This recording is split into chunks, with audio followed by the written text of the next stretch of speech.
Well, hello everyone and welcome back to another video of the F1 2021 driver career mode with Williams today for episode number 5 for the French Grand Prix of season 1. If you missed the previous episode at Canada, which was interesting to say the least, I'm still lost for words over that move that was made in that episode. Then I recommend you go and check that out. Try not to give you too many spoilers. And of course, subscribe if you're new to the channel. Trying to get to 500 subscribers, currently on 463. So if you have not yet subscribed, then please do. It massively helps me out.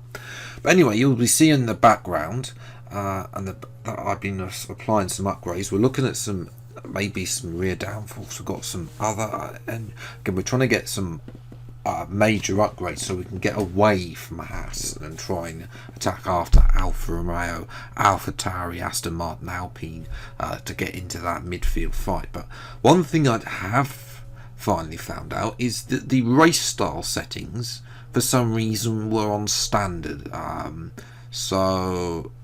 was really annoying, that it wasn't on it wasn't on expert, so that it's now on expert. So we're going to change this up a little bit. I've put the team claim rate, all the AI will be on increased. The fault frequency is standard, so it's not going to be high, it's just going to be standard.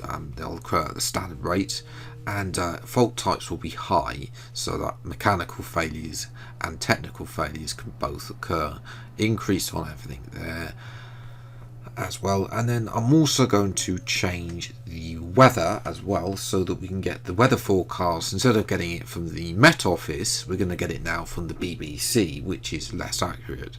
So yes, you can see there is a percentage chance now for rain as we move to for the race. A little bit at the end, there might be a dry period. We'll see how wet it is out there, but we're still not past Haas, although they have not brought an upgrade, so we've closed the gap. Can we match something else here? It's going to be a struggle for Russell to get any points. He hasn't got any so far. We've been lucky so far.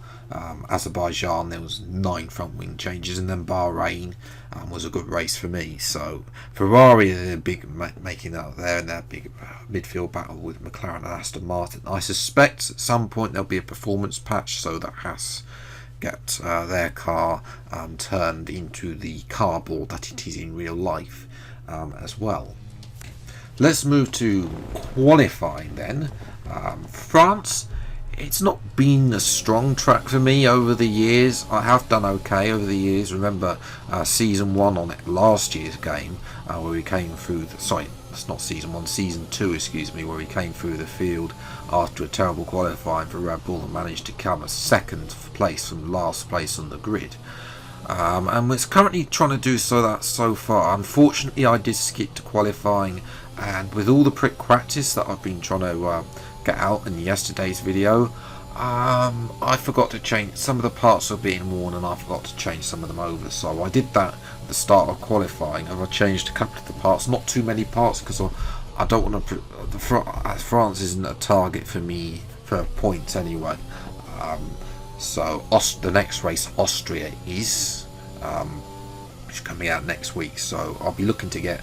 Well, we'll be aiming for points. Mind you, we're aiming for points in Canada, and we didn't get any, but that we can thank Kimi for me not getting any. I know that corner I absolutely hate on every game so far. The understeer there was just absolutely horrific through that corner. So we can head across to the line. We're our only lap time. I think somebody's run out of fuel again. We're going to cross the line now as well. But I'm going to quickly cut away before we do cross the line to Lewis Hamilton, who's this week's person who's run out of fuel. Yeah. So it's definitely a common AI recurrence that they are running out of fuel. It's a checkerboard of Mercedes and McLaren. So McLaren are making their upgrades. They may not be the fastest on paper, but They definitely seem fastest on the grid, so we'll see if they can do something they can do. We're ahead of George Russell, so that's a promising sign, when at least we're usually around 6/10 off our teammate in qualifying. So the signs are up. We could have a good race, even though we started P18. Speaking of the race then, it's time to go for the grid for today's French Grand Prix. Welcome along then to France, host of the world famous Tour de France. But we're not talking 2 wheels today, we're talking 4, in a country widely thought of as giving birth to the art of motor racing back in the late 1800s. We've come a long way since then, and you're about to find out how far. It's time for the French Grand Prix. We have 15 corners here at the Circuit Paul Ricard, 6 to the left and 9 to the right. The rain is coming down and making for a slippery racing surface, but luckily there is plenty of runoff available, and hopefully we'll be able to avoid bringing out a safety car during today's Grand Prix. With the race minutes away from starting, here's what today's grid rundown looks like. Lewis Hamilton lines up on pole position, and P2 goes to Daniel Ricciardo, a strong showing from the Australian. As we continue through the rest of the grid today, we have Bottas, Norris, Sergio Perez and Leclerc, Sainz, Verstappen, Gasly and Sebastian Vettel, Stroll, Tsunoda, Fernando Alonso and Ocon, Raikkonen, Mick Schumacher, Antonio Giovinazzi, a Williams, Russell and Nikita Mazepin. That's it then, it's time to go racing as we head to trackside for today's race. So down to the grid then, P18. Now strategy, it looks like it's not wet enough to start on Inters, so we're going to gamble that light rain's just going to disappear and we're not going to be on Inters in the early part of the race. So we're going to gamble and we're going to change the strategy up, and we're going to start on the mediums and hope to finish on the intermediates if that rain at the end comes early enough.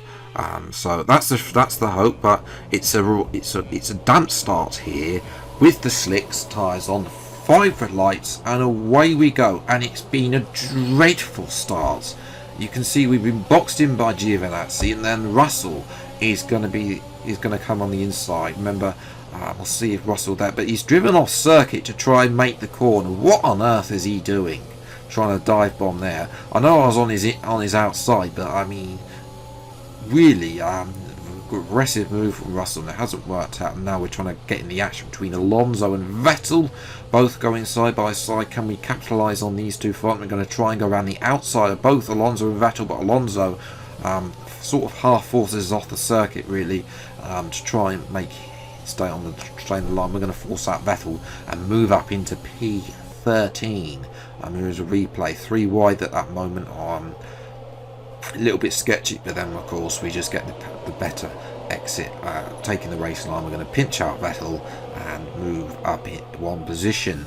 And now we jump a lap later, lap 2. Vettel's not giving up on the position. He knows he needs to get past us. He's in the faster car in the Aston Martin. We're going to squeeze him to the outside, almost off circuit as well. We've a little bit of banging wheels with it as well. Vettel goes slightly deep into the corner, which allows me to maintain position as well over Vettel and allow Ocon to have a little sniff at Vettel, who does at the following lap. And Ocon is now through on Vettel, and I think though they're both going to get front wing damage somehow. So at the end of lap 4 they both come in. We're going to jump though to lap 6, where the front runners have also made their first stops. We are still yet to stop. Raikkonen now is the person that we're sort of racing now. Alonso and Stroll on the guys ahead. We didn't really have any good pace around here. I never really do around France, unless of course we have the strategy. So that's another advantage of having it. We set a new fastest lap. Personal best, excuse me. Lando Norris is the fastest lap. Ricciardo has a look down the inside at turn 1, but we're saying no. Ricciardo though will have DRS on us. Rain is still a little bit few laps out, so will it come in time or will he have to move on to the soft tyres over the intermediates? Ricciardo though blasts past with DRS, so that's very annoying for us, and we've lost P2 as Hamilton has the lead now, and now Lando Norris is right up our backside as well, moving to lap number 8. The rain should be on its way, but it's not there. We go wide out of the corner. We're going to try and squeeze Norris to the left hand side, but Norris is through comfortably. Perez is also going to have a look at us, but we're going to defend Perez to the inside and force him out and retain P4 now, ahead of Perez. But can Perez of course get past us? Bearing in mind this following straight on not that great on it either, and we're going to take a little bit too much curbing through there, and then look at the understeer through here. We take the curbing and just understeer everywhere. Perez is at the inside. We've there was contact with Perez. I'm going to see if he's lost a bit of his front wing in this accident. No contact there, and there was a bit, and there we go. I saw a bit of an end plate flash through, and Perez has to come in to switch it up as we jump to lap 9. There is rain now. Sainz and Leclerc, the two Ferraris, are trying to get past. Same corner on Perez though. Sainz tries to then go around the outside into the next corner, but we have the inside line, the better line. Sainz will have to wait to make his moment. The DRS though is still enabled on lap number 10, and I'm thinking now it's time to come in. Possibly we're going to risk it, maybe to go to intermediates instead of pitting on softs, but there we go. And both the Ferraris are through, but they're both racing each other. And Leclerc has forced out Sainz. We're going to come back at Sainz. Leclerc's given us the racing line, and Bottas is going to get past Sainz as well. So Sainz has lost 3 positions, initially gained 1 and has now lost 3 as well. Well, he's lost 2 positions on where he was as Bottas gets past us. So, Verstappen also looks to get past us. Verstappen gets past Bottas as well as we jump to the end of lap number 10. We're in for our one and only stop onto a set of intermediates, because it is definitely getting wetter out there, and the rain is getting heavier, as it was of course indicated on the weather forecast. Where we're going to feed out, there's a big gap between Alonso, Vettel and Raikkonen. Bearing in mind Vettel did have front wing damage. He's done very well to come back. I think Kimi's just been his usual slow stealth that he has been at times in real life. Can they come out? It looks like we can actually come out behind them, which is very annoying, as we almost understeer across the thing. Actually come out and come in between them. Excuse me, but Vettel is now a rolling roadblock on lap number 11, because he's on slick tyres, and it's definitely time for intermediates. And their confirmation from the FIA, DRS disabled, so those magic words, it's time for intermediates. We're going to have Vettel here trying to make the most of overtake mode and standard mixture, but Vettel does come back at us, but then of course he understeers into the corner with his lack of grip, unable to brake really and make the corner, and we move up into P12. But there's a big gap to Alonso and Gasly as well. I think Gasly has come into the pits. Verstappen and Bottas do come into the pits. We're up to P7. Ricciardo and Norris have also come into McLaren, so but they're out the road, and they're now the lead cars on intermediates.